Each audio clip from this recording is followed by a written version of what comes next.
आप सभी भाई बहनों का आध्यात्मिक ज्ञानात्मक चैनल की ब्रह्म मुहूर्त ज्ञान उपदेश कक्षा में एक बार फिर स्वागत है। आज की चर्चा का विषय है मनुष्य। फिर मनुष्य का देखिए कर्म, भोग और साधना की स्थितियों से कुछ संबंध जोड़कर समझाने जा रहे हैं। और शास्त्रों में जो तीन स्थितियां, निंदा की, उदासीनता की और प्रशंसा की, जो समझाई गई है, इन सभी स्थितियों पर लगभग प्रतिदिन ही हमारी सुबह शाम की चर्चाएं साधारणतः प्रसारित होती है। क्योंकि ये जो तीन अलग अलग पंक्तियों में हमने जो शब्द लिखे हैं, इनके रंग भी देखिए कुछ अलग अलग हैं। और इन रंगों का मिलान करते हुए, इन शब्दों का संबंध समझते हुए आपको हमें सत्वगुण का संग करना है। देखिए इन सभी स्थितियों के बहुत ही गहरे अर्थ हैं। और मेरी आप सभी भाई बहनों से विनती है कि वीडियो को सुनते समय चित्र पर अपनी निगाह टिकाए रखें। क्योंकि कुछ परिस्थितियों में जब हम चित्र पर अपनी निगाह टिकाए रखते हैं, तो वीडियो में रखे गए विषय, ज्ञान की स्थितियां आपको में पूर्ण लाभ देती है। अन्यथा कभी कभी सुनते समय चित्र से निगाह हटते ही फिर कुछ कुछ स्थितियां कमजोर पड़ने लगती हैं, ज्ञान पूर्ण रूप से समझ नहीं आता। और पूर्ण रूप से जब ज्ञान समझ नहीं आता, तो आपके हमारे जीवन में वो ज्ञान कारण शरीर में एक संस्कार रूप में टिकता नहीं है। क्योंकि टिका हुआ ज्ञान ही आपके हमारे सूक्ष्म शरीर, मन बुद्धि की एक स्थितियां को एक सात्विक बनाता है। मन बुद्धि जब सात्विक दिशा में चलने लगते हैं, तो निश्चित रूप से आपके हमारे कर्मों में सुधार आने लगता है। मनुष्य पाप कर्मों से बचने लगता है। पाप कर्मों से बचते ही मनुष्य की ये जो मरने के बाद की जो अधोगति की संभावित स्थितियां होती हैं, उन सभी बुराइयों से, उन दंड में नीचे की जो एक जोनियां हैं, उन नीचे की जोनिया को हो, तामसी जोनिया को हो, दंडमय जोनियों में जन्म लेने से फिर वो मनुष्य बच जाता है। देखिए ये बहुत ही सूक्ष्म स्थितियां हैं और यथार्थ ज्ञान पर टिकी हैं। कर्म फल सिद्धांत की जैसी जैसी स्थितियों पर आपके हमारा एक कार्यशील की एक मैचिंग होती है, अनुरूपता बैठती है। फिर उसके अनुसार प्रकृति आपको में उस जोनि विशेष में जन्म लेने को फिर बाध्य कर देती है। देखिए ऊपर की जोनियों के लिए तो आपको हमारी पुण्य कर्मों की जब अधिकता होती है, तो आपके हमारी इच्छा को प्रथम महत्व दिया जाता है। यदि मनुष्य की विषय भोगों में रुचि नहीं होती, तो ऊपर की जोनियों में जन्म लेने को बाध्य नहीं किया जाता। लेकिन यदि नीचे की योनियों की आपके हमारी एक बाध्यता बन जाती है, पाप कर्मों का कर्माशय बिगड़ जाता है, अधिक हो जाता है, मनुष्य योनि पाने की पात्रता नहीं होती, तो फिर ऐसी स्थिति विशेष में नीचे की योनियों में जन्म लेने की देखिए इच्छा तो किसी की भी नहीं होती। अब नीचे की योनियों के तो कितने ही ऐसी योनियों हैं जिनके नाम लेकर भी मनुष्य भयभीत होता है। तो फिर नीचे की योनियों में जाने का तो प्रश्न ही नहीं उठता, जिनके हम नाम भी सुनना पसंद नहीं करते। लेकिन फिर प्रकृति के कर्मफल सिद्धांत के अनुसार यदि आपका हमारा कर्माशय उन स्थिति विशेष में जन्म लेने को मेल खाता है, या यूं को कि आपके हमारी उस जोनी विशेष में जन्म लेने की एक बाध्यता बन जाती है कर्मों के आधार पर। देखिए ये बहुत ही सूक्ष्म स्थितियां हैं। इस कर्मफल सिद्धांत की बारीकियों को हम भी पिछले लगभग 5 सालों से समझाते आ रहे हैं। फिर भी स्वयं भगवान श्री कृष्ण जी गीता में ही समझाते हैं कि कर्मफल सिद्धांत की बारीकियां इतनी अधिक सूक्ष्म है कि अच्छे अच्छे बुद्धिमान मनुष्य भी इन सूक्ष्म कड़ियों को, ज्ञान की बारीकियों को, कर्मफल सिद्धांत की सूक्ष्म स्थितियों को समझ नहीं पाते। क्योंकि अक्सर एक साधारण मनुष्य राशि स्वभाव का होता है। जब विषय भोगों को भोगने की ही आपके मन में इच्छा जागृत होती है, तो उस इच्छा के जागृत होने के साथ साथ भोग वृत्ति जागृत होती है। तब ऐसी स्थिति विशेष में हम ज्ञान को किनारे कर देते हैं। यानी कि जो जो मन बुद्धि के स्तर पर, आत्मा के स्तर पर, परमात्मा के भीतर से जो आवाज आती है, उन सभी स्थितियों की हम उपेक्षा करने लगते हैं और केवल भोगवश ही उस स्थिति विशेष को प्राप्त करने के लिए कर्म कर जाते हैं। इसलिए मेरी आप सभी भाई बहनों से विनती है कि सत्वगुण का अधिक से अधिक संग करो, ब्रह्म मुहूर्त में उठो, ताकि ज्ञान की, ये कर्मफल सिद्धांत की सूक्ष्म स्थितियां आपको हमें समझ में आ जाए। मेरा तो व्यक्तिगत ऐसा मानना है कि हम जितने पाप कर्म करते हैं उसका 100% फल तो हम भोगते भी नहीं है, यूं ही बेकार चले जाता है।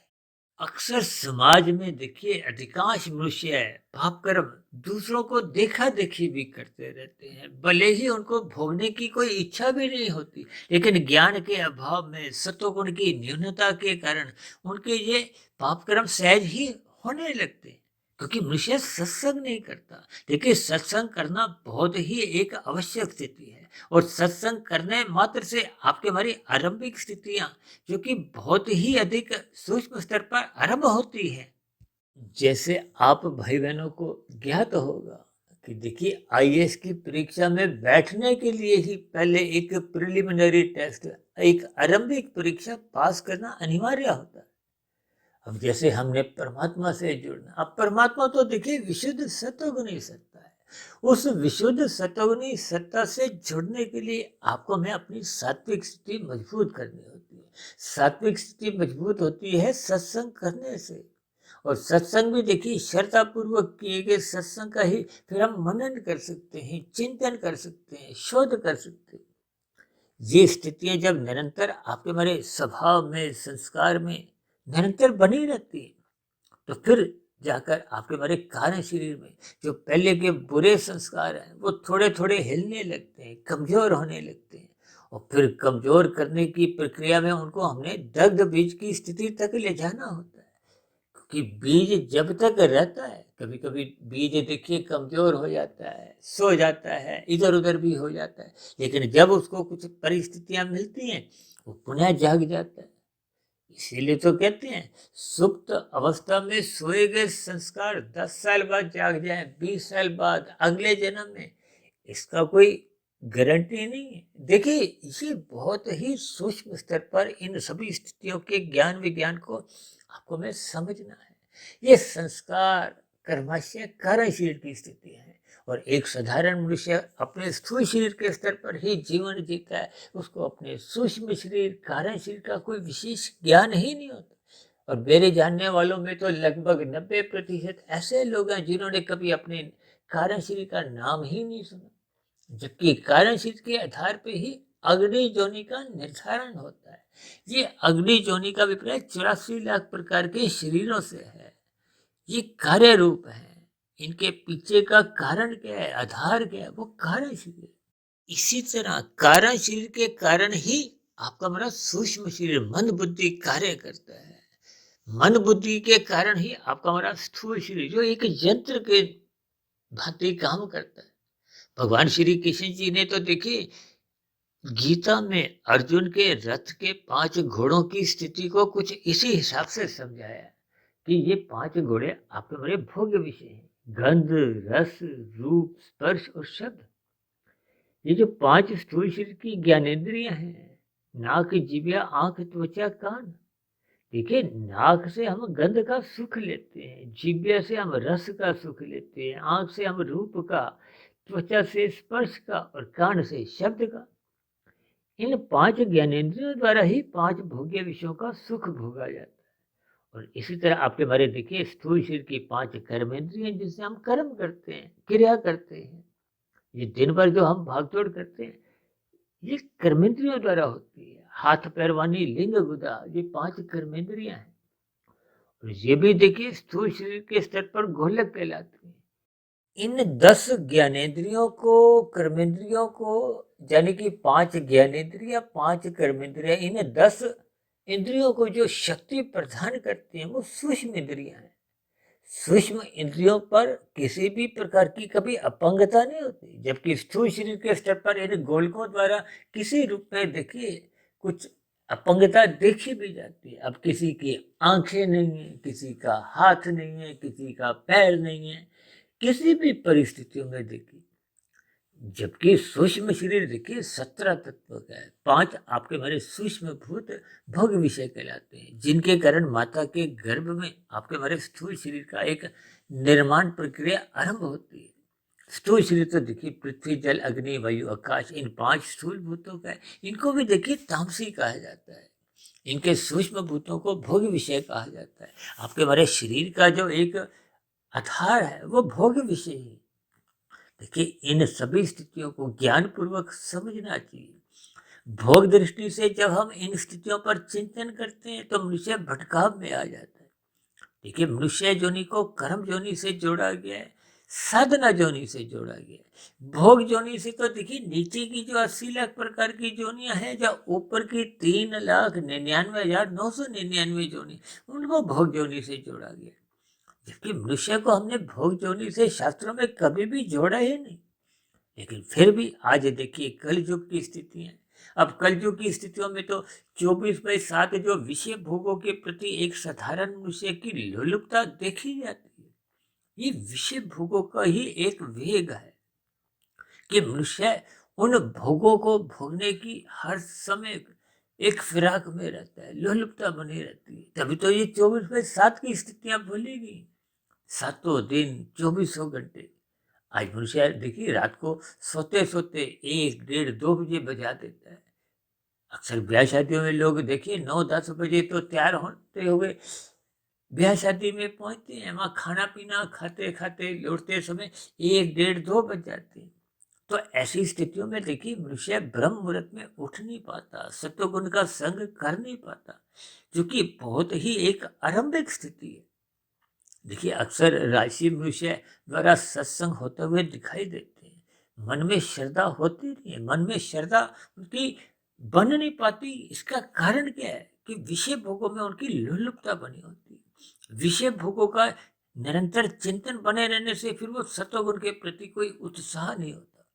इसलिए तो शास्त्र भर भर कहते हैं रजोगुण के प्रति उदासीन बनो, भोगों में रुचि मत रखो और तमोगुण की निंदा करो। यहाँ निंदा का अभिप्राय देखिए उस नींद से नहीं है, क्योंकि नींद लेना भी एक तामसी वृत्ति है। यह निषेध कर्मों का जो एक अभिप्राय है उसकी निंदा की गई है, जिनको शास्त्र मना करते हैं। देखिए एक होते हैं विहित कर्म, जिनको धर्मानुसार विधि विधान द्वारा करने की शास्त्र आपको में एक अनुमति देते हैं। एक होते हैं निषेध कर्म, जिनको मना किया है मत करो। उन निषेध कर्मों को करने मात्र से मनुष्य का पाप कर्मों का क्रमशः बढ़ता है। अक्सर इन पाप पुण्य की स्थितियों को या धर्म की स्थितियों को हम लाल हरी बत्ती से समझाते रहते हैं। लाल बत्ती पे रुको, दूसरों की हरी बत्ती को मत खाओ, दूसरों को पीड़ा मत दो, तंग मत करो। देखिए जब हम अपनी लाल बत्ती पे रुकते नहीं, दूसरों की हरी बत्ती में विघ्न उत्पन्न करते हैं, तो निश्चित रूप से आपका हमारा ये पाप कर्मों का क्रमशः बढ़ता है। अब ऐसी कितनी ही स्थितियां मनुष्य यातायात के नियमों का उल्लंघन करता हुआ अन्य वाहन चालकों को दुखी करता है। किसी का वाहन में देखिए कोई काला धुआं निकल रहा है, वो दिन में 50-70 किलोमीटर घूमता हुआ दिन में 2 लाख, 5 लाख, 10 लाख लोगों को एक काले धुएं द्वारा एक प्रभावित करता है, दुख पहुंचाता है। तो ऐसी स्थिति विशेष में उसका देखिए पाप कर्मों का कर्मशः कितनी अधिक तेजी से बढ़ जाता है। इन पर मनुष्य विचार नहीं करता, क्योंकि विचार करने की स्थितियां बनती हैं जब मनुष्य सत्संग करता है, फिर किए गए सत्संग का चिंतन मनन करता है, ब्रह्म मुहूर्त में उठता है। देखिए जब मनुष्य ब्रह्म मुहूर्त में उठने का लाभ नहीं उठाता, तो ऐसे मनुष्यों का निश्चित रूप में रजोगुण थोड़ा बिगड़ने लगता है, विषय भोगों में लोलुपता बढ़ने लगती है। ऐसे मनुष्यों का देखिए दिन में संसारी उपलब्धियों को पाने के लिए दौड़ तो बनी रहती है। ये भले ही देखिए अल्पकालिक सुख तो देती हैं, लेकिन देर सवेर ये सभी भौतिक उपलब्धियां मनुष्य को कभी ना कभी किसी ना किसी स्थिति में तमोगुण में गिराती हैं। अब तमोगुण में गिरने पे कब किससे कितने पाप कर्म होने लगते हैं मनुष्य को इसका बोध नहीं होता। इसलिए तो यहाँ देखिए हमने मनुष्य शब्द के 3 हिस्से अलग अलग रंगों में किए। माँ का अभिप्राय देखिए एक राशि स्थिति से है। यूं तो शास्त्रों में ही सामान्य स्तर पर कहा गया है कि एक कि एक साधारण मनुष्य राजसी स्वभाव का है। ये जो शास्त्रों में विभिन्न प्रकार के कर्मकांड जो रचे गए हैं, वो इसीलिए रचे गए हैं ताकि मनुष्य रजोगुण से सत्वगुण की दिशा की ओर चले। ये जो कर्म कांड है ये आपको हमें सत्वगुण में पहुंचाते हैं। कुछ दिन पहले हमने एक वीडियो बनाया था ना, फ्लाईओवर को एक कर्म कांड से जोड़ा था। जैसे हम फ्लाईओवर पे चढ़ के भीड़ भड़के से बच जाते हैं और जल्दी वहां मंजिल पे पहुंच जाते हैं, ठीक इसी तरह ये विषय भोगों का भीड़ भड़का, ये संसारी विषय भोग, ये आपको हमें सत्वगुण में जाने नहीं देते। जिनका रजोगुण प्रधान होता है ऐसे मनुष्यों का सत्संग बेमन से होता है, क्योंकि वो विषय भोग बार बार उसको उतावले करते हैं, ज्ञान लेने नहीं देते। अक्सर राजसी मनुष्यों का सत्संग आधा अधूरा होता है। ऐसे मनुष्य देखिए एक कान से सुनते हैं और अक्सर दूसरे कान से उसको निकाल देते हैं, या वो निकल जाता है। देखिए शब्दों के अर्थों को आराम से आप समझिए। देखिए जब हम श्रद्धापूर्वक सत्संग नहीं करते तो उस पर चिंतन नहीं होता, जब चिंतन नहीं होता तो वो स्थायी स्थिति बन नहीं पाती, वो आती है और फिर लुप्त हो जाती है। लेकिन ये गुणों का खेल ही कुछ ऐसा परमात्मा की प्रकृति में अनादिकाल से चलता आ रहा है।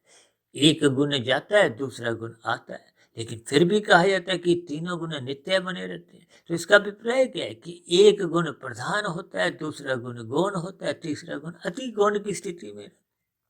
अब जो हम बार बार कहते हैं ब्रह्म मुहूर्त में उठो, ब्रह्म मुहूर्त में उठो, परमात्मा का ध्यान लगाओ, शास्त्रों का स्वाध्याय करो, ये इसका अभिप्राय क्या है? देखिए सत्वगुण भी तो प्रकृति का ही एक गुण है, जबकि शास्त्र कहते हैं कि तमोगुण को पदार्थों से, रजोगुण को क्रिया से और सत्वगुण को ज्ञान से जोड़ा जाता है।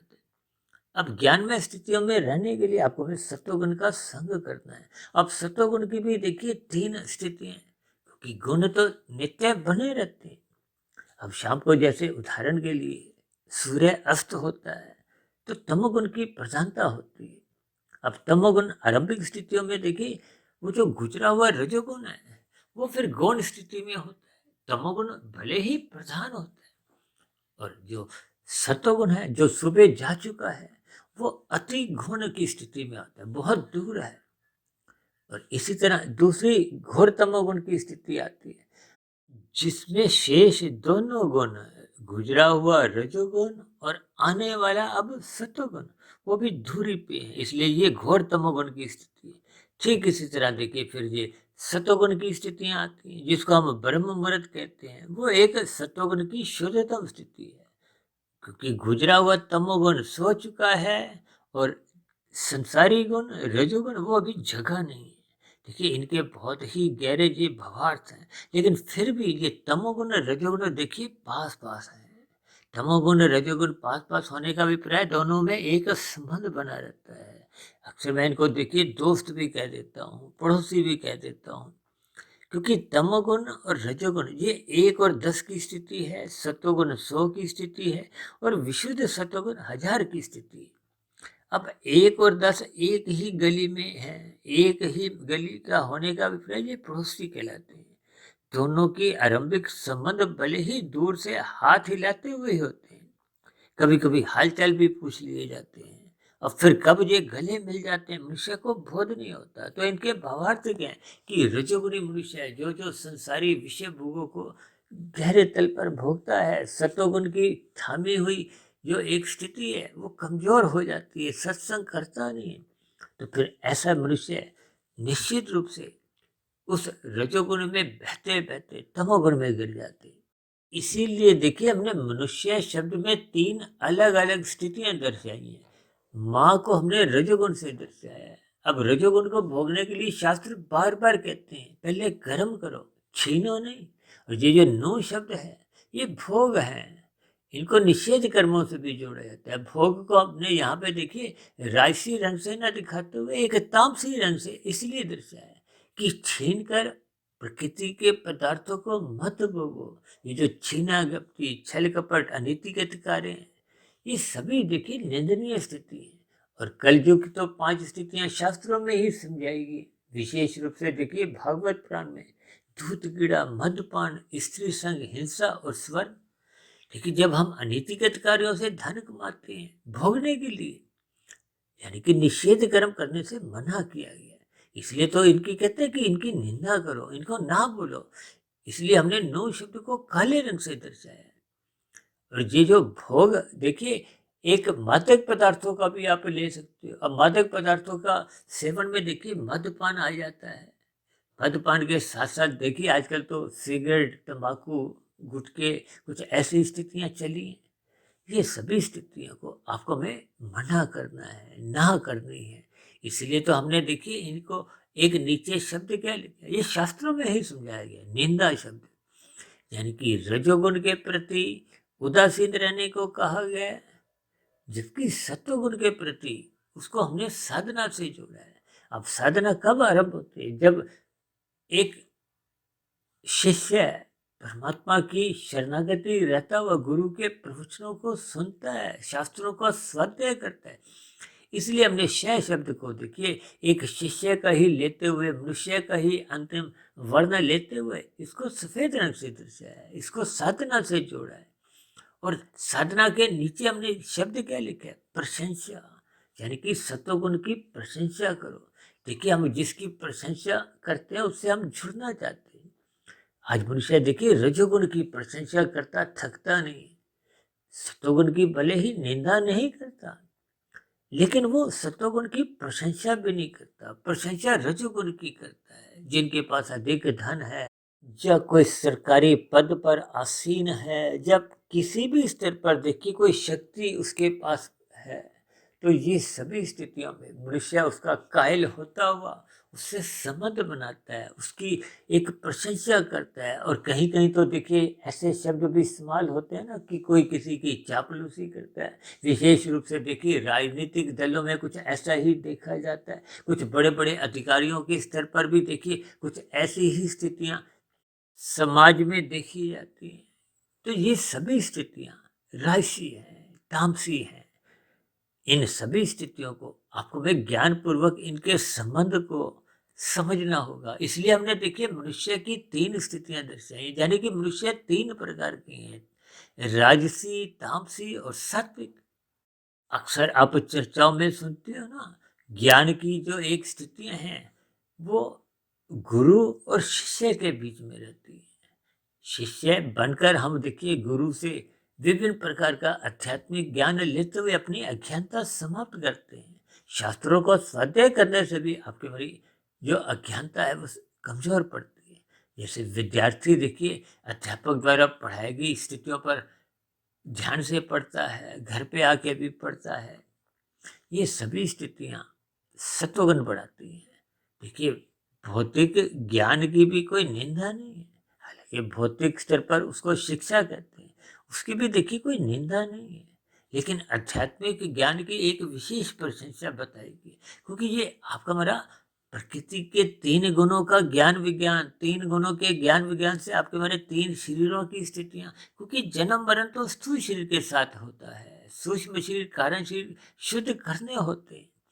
जितने जितने शुद्ध सूक्ष्म शरीर कारण शरीर होते जाते हैं, फिर उतनी उतनी आपकी हमारी आध्यात्मिक उन्नति होने की संभावनाएं बनने लगती है। इसलिए तो इसको साधना से जोड़ा गया, क्योंकि मनुष्य जोनि तो देखिए साधना करने का ही एक अवसर है।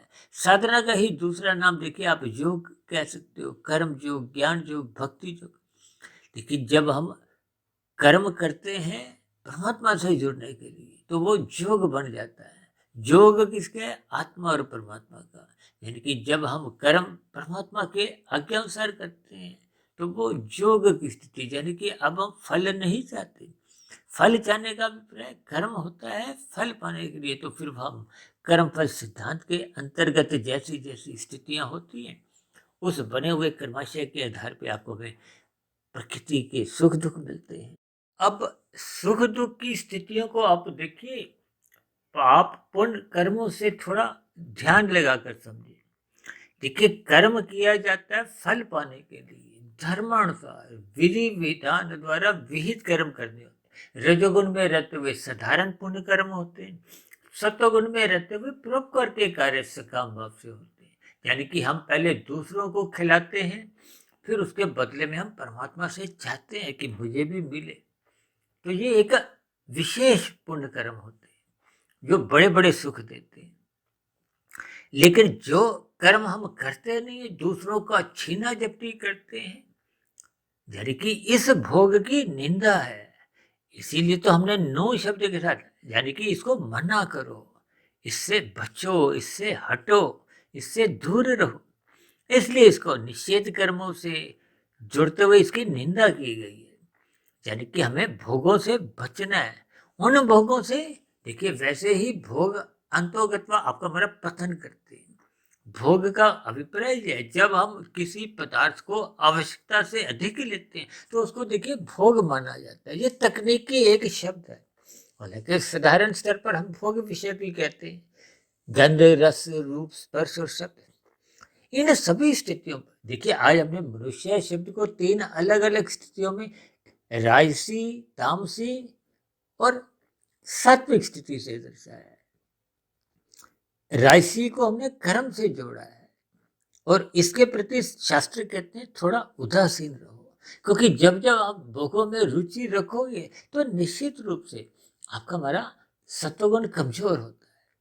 सत्वगुण कमजोर होता है, यहाँ भी हानि होती है, और दूसरा तमोगुण में गिरने की संभावना बढ़ने लगती है। यानी कि हानि ही हानि रजोगुण में रहते हुए दिखती है। और रजोगुणी भोग जितने भी हैं ये अल्पकालिक है, ये देर में दुख में बदल जाते हैं। इसलिए शास्त्र पहले ही कहते हैं इनके प्रति थोड़ी उदासी रखो, उदासीन रहो। और ये जो बार बार कहा जाता है परोपकार के कार्य करो, किस लिए? ताकि आपके भरी पात्रता बने, सात्विक स्थिति मजबूत हो। जब तक सात्विक स्थिति मजबूत नहीं होती तब तक तो फिर परमात्मा से योग करने की कोई एक इच्छा ही जागृत नहीं होती। इसलिए तो हमने अभी उदाहरण दिए ना, आईएएस की परीक्षा में बैठने के लिए पहले प्रिलिमिनरी टेस्ट पास करना होता है। अब राशि मनुष्य का सत्संग होता हुआ दिखाई देता है, लेकिन उसकी इच्छा नहीं होती, संसार को पाने की उसकी इच्छा होती है। और तमोगुणी मनुष्य तो सत्संग करते ही नहीं है।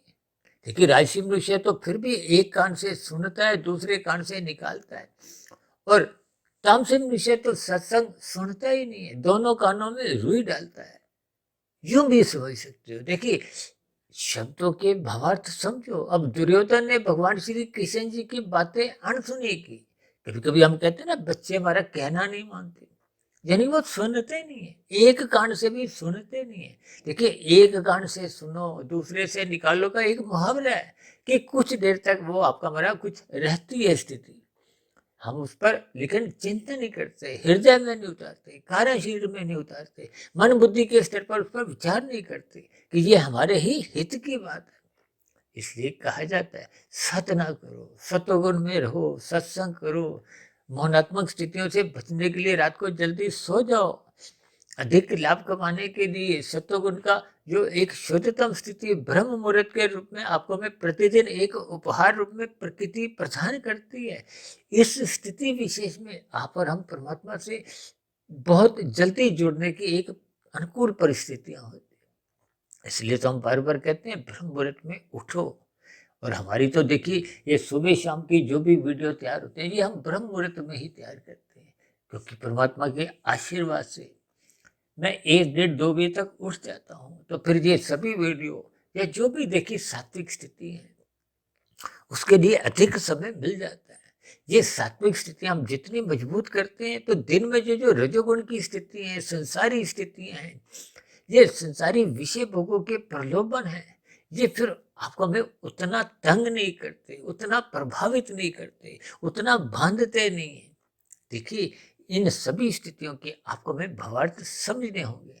यानी कि मिले हुए जीवन में हम गुरु की आज्ञा में रहें, शास्त्रों के अनुसार अपनी दिनचर्या व्यवस्थित रखें, ताकि परमात्मा की सुमुखता बने, परमात्मा को पाने का आपको हमारा एक लक्ष्य बने।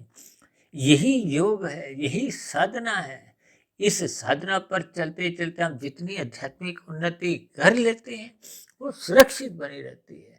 और संसार को पाने के लिए हम जितनी भी भागदौड़ करते हैं, जितनी भी उन्नति कर भी लेते हैं, ये भौतिक उन्नति देखिए जीते जी भी हम भोग नहीं पाते, और मरने के बाद तो देखिए ये समाप्त समझी जाती है। इन सभी स्थितियों के भावार्थ समझाने के लिए शास्त्रों की देखिए ये जो उदासीन, निंदा और प्रशंसा शब्द के यथार्थ अर्थ समझाने के लिए कर्म, भोग और साधना की स्थितियों को ये मनुष्य से ही जोड़ते हुए, प्रकृति के 3 गुणों की स्थितियों को ही समझाते हुए, आपके बारे 3 शरीर, स्थूल शरीर, सूक्ष्म शरीर और कारण शरीर की स्थितियों को समझाते हुए, इन सभी स्थितियों को मैंने कुछ रंगों द्वारा, कुछ शब्दों द्वारा इनके कुछ मिलान किए हैं, ताकि बात आपको में कहीं भी किसी भी अंश में समझ आ जाए, कारण शरीर में ज्ञान टिक जाए, क्योंकि टिका हुआ ज्ञान ही आपको हमें परमात्मा से जोड़ता है।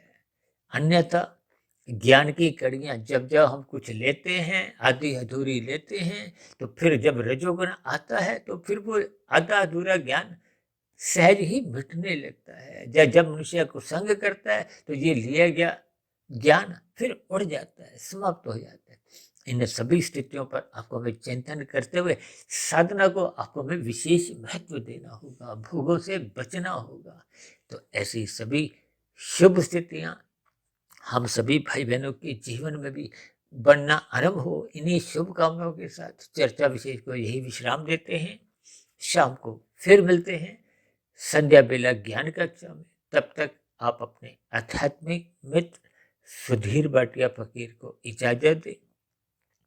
फिर भी वीडियो संबंधित आपके मन में कहीं कोई प्रश्न उठ रहा हो, कोई मेरी ही कही गई बातें आपको आधी अधूरी, तर्क संगत सही नहीं लगती हो, कहीं भी आपका कोई मतभेद हो, कोई शिकायत हो, तो आपके प्रश्नों का, सुझावों का, शिकायतों का नीचे दिए गए कमेंट्स बॉक्स पर सदा ही स्वागत है। इस चर्चा विशेष को ध्यानपूर्वक सुनने के लिए आप सभी भाई बहनों का बहुत बहुत धन्यवाद।